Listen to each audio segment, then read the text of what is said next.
questions.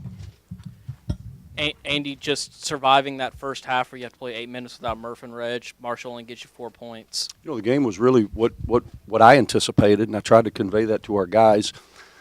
Tennessee is a physical team. Tennessee is very fundamentally sound, especially defensively.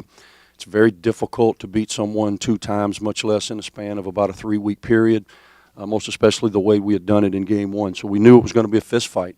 And when you go 4 for 23 from the floor, again, until I see the tape, I won't be able to evaluate the looks. But I know off the top of my head, we had Murph to his left hand, we had Marshall squared up, we had Jarvis at the rim, blah, blah, blah, and we just weren't able to finish early.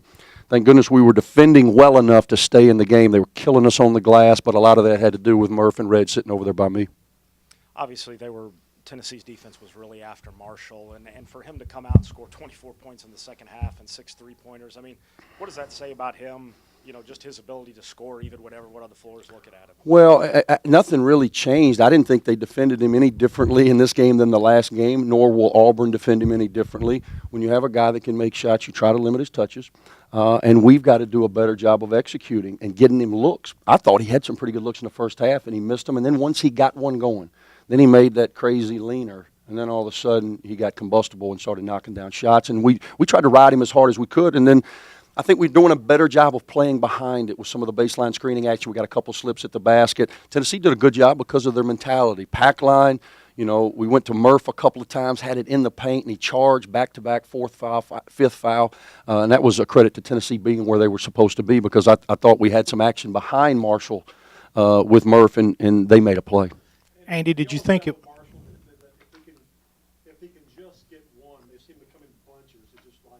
Yeah, you know, we try to get him as good a looks as we can. He's never going to be completely open just based on his numbers to this point. People are going to game plan around him, and I thought we did a pretty good job of getting him clean looks, and he did what he does.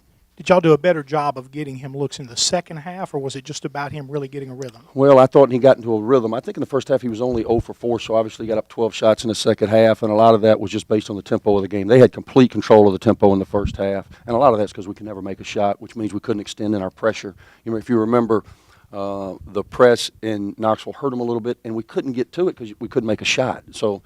And then even off free throws, you know, we kind of got the yips again, and it starts. I think it's contagious. We missed 1 or 2 early, and then everybody starts missing. We've asked you this about this before, but for your team to struggle so much in the first half and to battle back and get a win against a quality team at home, what does it say about the resiliency of the team? Well, I think it's a pretty tough group. I think it's a resilient is a good word, man. We are a resilient group, a group that believes that we're supposed to win, and they're finding ways.